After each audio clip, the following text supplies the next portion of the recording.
کچھ تو ایسا کرنا تھا جس سے تینوں ٹاورز طوفان میں بے شک سوئنگ کریں لیکن اس کے اوپر بنے اسکائی پارک اور سوئمنگ پول کو بال برابر بھی نقصان نہ پہنچے۔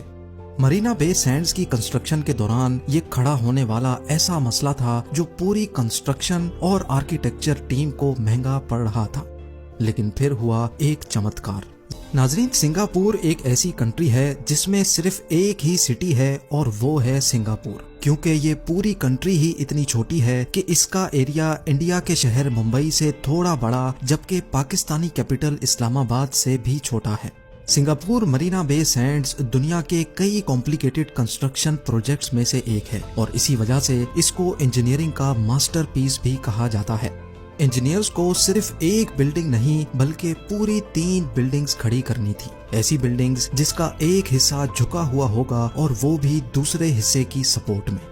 $8 بلین یا پھر 60,000 کروڑ روپیوں کی لاگت سے بنائے جانے والے اس پروجیکٹ میں 680 فیٹ اونچی 3 بلڈنگز کے ساتھ ساتھ ایئر کرافٹ کیریئر سے بھی بڑا اسکائی پارک، 200 فٹ اونچا آرٹس میوزیم اور ایک فلوٹنگ انٹرٹینمنٹ پویلین بھی بننا تھا، اور وہ بھی پانی کے اوپر۔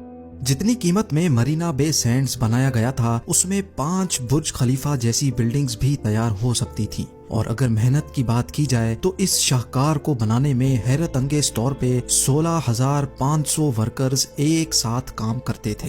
سمندر کے کنارے گیلی مٹی پر فاؤنڈیشن بنانے سے لے کر ایک خاص اینگل پر کروڈ شیپ اسٹرکچر اور اس کے اوپر ایک انوکھا اسکائی پارک بنانے تک، کنسٹرکشن ورکرز اور انجینئرز کو کئی ایسے چیلنجز کا سامنا کرنا پڑا جو نہ صرف ان کی لائف کا پہلا چیلنج تھا بلکہ آج سے پہلے ایسے چیلنجز کا دنیا کے کسی پروجیکٹ میں سامنا نہیں کیا گیا تھا۔ آئیے ایک ایک کر کے ان تمام چیلنجز اور ان کے سولوشنز پر نظر ڈالتے ہیں۔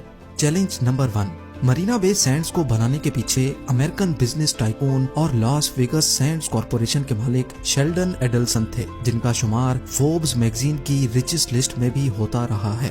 ایڈلسن یہاں ایک ایسا پروجیکٹ بنانا چاہتے تھے جو سنگاپور کی پہچان بن جائے۔ اب ظاہر ہے اس قسم کا پروجیکٹ بنانے کے لیے اس کا ڈیزائن بھی کافی تگڑا ہونا چاہیے۔ اس کام کے لیے موشی سیفڈی جیسے آرکیٹیکٹ سے بہتر کوئی اور آپشن نہیں تھا، جن کے کروڈ ڈیزائنز ہوتے تو کمال کے ہیں پر ساتھ ساتھ مشکل بھی بہت ہوتے ہیں۔ کئی مہینوں کی محنت کے بعد سیفٹی نے تو اپنا ڈیزائن پیش کر دیا، لیکن اس ڈیزائن نے کنسٹرکشن ٹیم کے لیے ایک بڑا چیلنج کھڑا کر دیا۔ کنسٹرکشن ٹیم کے حساب سے اس پروجیکٹ کو بنانے میں کم از کم 7 سال لگیں گے، لیکن شیلڈن ایڈلسن اس پروجیکٹ کو صرف اور صرف 3 سال کے اندر بنوانا چاہتے تھے۔ انہی 3 سالوں کے اندر یہ پورا پروجیکٹ، اس کے تینوں ٹاورز، اس کا انٹیریئر، میوزیم، فلوٹنگ پویلین اور سب سے مشکل اسکائی پارک بھی بنانا تھا۔ یہ چیلنج ایکسپٹ کرنا ہی کنسٹرکشن ٹیم کے لیے ایک بہت بڑی اچیومنٹ تھی۔ چیلنج نمبر 2، کنسٹرکشن جس سائٹ پر کی جانی تھی وہاں کی زمین سمندر کی وجہ سے سافٹ چیکی مٹی سے بھری پڑی تھی، جس کو انجینئرز میرین کلے کہتے ہیں۔ یہ میرین کلے بہت سافٹ ہوتی ہے اور یہاں کنسٹرکشن کرنا تو دور کی بات، اس پر چلنا بھی بہت مشکل ہوتا ہے۔ اگر میرین کلے سے صحیح طرح نہیں نمٹا گیا تو یہ پلٹ کر وار بھی کر سکتی ہے، جیسا سنگاپور کے ہی نیکول ہائی وے کے معاملے میں دیکھا گیا تھا۔ میرین قلعے کی خاص بات یہ ہوتی ہے کہ اگر اس کو ایکسکیویٹر کی مدد سے کھود کر نکالا جاتا ہے تو آس پاس کی قلعے اس گڈھے کو فوراً پر کر لیتی ہے، لہٰذا 200 میٹر اونچے 3 اسٹرکچرز کی فاؤنڈیشن بنانے کے لیے ضروری تھا کہ کوئی ایسا ٹھوس سولوشن نکالا جائے کہ جب فاؤنڈیشن کے لیے کھدائی کی جائے گی تو آس پاس کی قلعے ایکسکیویشن سائٹ پر نہ گرے۔ اس کے لیے انجینئرز نے 1.5 میٹر موٹی کانکریٹ وال بنانے کا فیصلہ کیا، جس کو ڈایافرام وال بھی کہا جاتا ہے۔ 4000 میٹر کی ڈایافرام وال کو زمین کے اندر 50 میٹر کی گہرائی تک بنایا گیا اور پھر ایکسکیویٹر کی مدد سے اس کے اندر سے میرین کلے کو نکال لیا گیا۔ میرین کلے کو راستے سے ہٹانے میں ہی انجینئرز کو پورا 1 سال لگ گیا، یعنی اب ان کے پاس پروجیکٹ کو کمپلیٹ کرنے میں صرف 2 سال کا وقت بچا تھا۔ چیلنج نمبر 3، میرین کلے سے چھٹکارا پانے کے بعد انجینئرز کے پاس پورے مرینا بے سینڈز کو کمپلیٹ کرنے میں صرف 2 سال کا وقت بچا تھا، اور یہ واقعی ایک بہت مشکل ٹاسک تھا۔ انجینئرنگ ٹیم نے ہار نہیں مانی اور فیصلہ کیا کہ اس پروجیکٹ کے ہر ایک حصے کی کنسٹرکشن ایک ساتھ ہی کی جائے گی، لیکن اس کے لیے ورکرز کی بہت بڑی تعداد ریکوائرڈ تھی۔ حیرت انگیز طور پہ 16,500 ورکرز کو دن رات شفٹوں میں کام کرنے کے لیے ہائر کیا گیا۔ ورکرز کی اس آرمی کو مینج کرنا اور ان کو وقت پر کھانا کھلانا بھی خود سے ایک بہت بڑا ٹاسک تھا، جس کے لیے دنیا کی سب سے بڑی کینٹین بنائی گئی۔ اس کینٹین میں ایک دن نہیں، صرف ایک وقت کا کھانا بنانے میں $82,500 یا پھر 61 لاکھ روپیوں کا خرچہ ہوتا تھا۔ چیلنج نمبر 4، تینوں ٹاورز کو بنانے میں کمپلیکیشن یہ تھی کہ ان کا ایک حصہ بالکل سیدھا جبکہ دوسرا حصہ ایک خاص اینگل پہ کروڈ ہوگا اور دونوں حصے ایک دوسرے کی سپورٹ میں کھڑے ہوں گے۔ یہ ڈیزائن کی حد تک تو کافی آسان تھا، لیکن اس کو پریکٹیکلی بنانا ایک ایسا چیلنج تھا جو آج سے پہلے کسی نے بھی نہیں کیا تھا۔ اگر اس کو پراپر پلاننگ اور کیلکولیشن کے ساتھ کنسٹرکٹ نہیں کیا گیا تو کروڈ حصے کے وزن سے سیدھا والا حصہ ٹوٹ بھی سکتا ہے، جیسا کہ اس ڈومینو ایفیکٹ میں آپ دیکھ سکتے ہیں۔ اس ڈیزائن کو پریکٹیکل شکل دینے کے لیے انجینئرز نے ایک بڑا زبردست طریقہ ڈھونڈ لیا۔ کنکریٹ بلاکس کی مدد سے ہر 4 دنوں میں ایک فلور کھڑا ہوتا گیا۔ کروڈ حصے کے اندر سپورٹ کے لیے اسٹیل وائرز ڈالی گئیں اور جیسے جیسے بلڈنگ کی ہائٹ بڑھتی گئی ان دونوں حصوں کو اسٹیل فریم کی ٹیمپرری سپورٹ بھی دی گئی۔ 23rd فلور پہ جہاں کروڈ حصہ دوسرے حصے سے آ کر ملا، وہاں بھاری بھرکم اسٹیل ٹرس کی مدد سے دونوں حصوں کو آپس میں جوڑ دیا گیا اور پھر سپورٹ کے لیے لگائے گئے یہ اسٹیل فریم ہٹا دیے گئے۔ چیلنج نمبر 5، پورے 1.5 سال گزر چکے تھے۔ مرینا بے سینڈز کی تینوں بلڈنگز، آرٹس میوزیم اور فلوٹنگ کرسٹل پویلین کی کنسٹرکشن کمپلیٹ ہو چکی تھی اور ان کی فنیشنگ کا کام چل رہا تھا، لیکن ایک حصہ بننا ابھی بھی باقی تھا اور وہ تھا 1115 فیٹ لمبا اسکائی والا حصہ ٹوٹ بھی سکتا ہے، جیسا کہ اس ڈومینو ایفیکٹ میں آپ دیکھ سکتے ہیں۔ اس ڈیزائن کو پریکٹیکل شکل دینے کے لیے انجینئرز نے ایک بڑا زبردست طریقہ ڈھونڈ لیا۔ کنکریٹ بلاکس کی مدد سے ہر 4 دنوں میں ایک فلور کھڑا ہوتا گیا۔ کروڈ حصے کے اندر سپورٹ کے لیے اسٹیل وائرز ڈالی گئیں اور جیسے جیسے بلڈنگ کی ہائٹ بڑھتی گئی ان دونوں حصوں کو اسٹیل فریم کی ٹیمپرری سپورٹ بھی دی گئی۔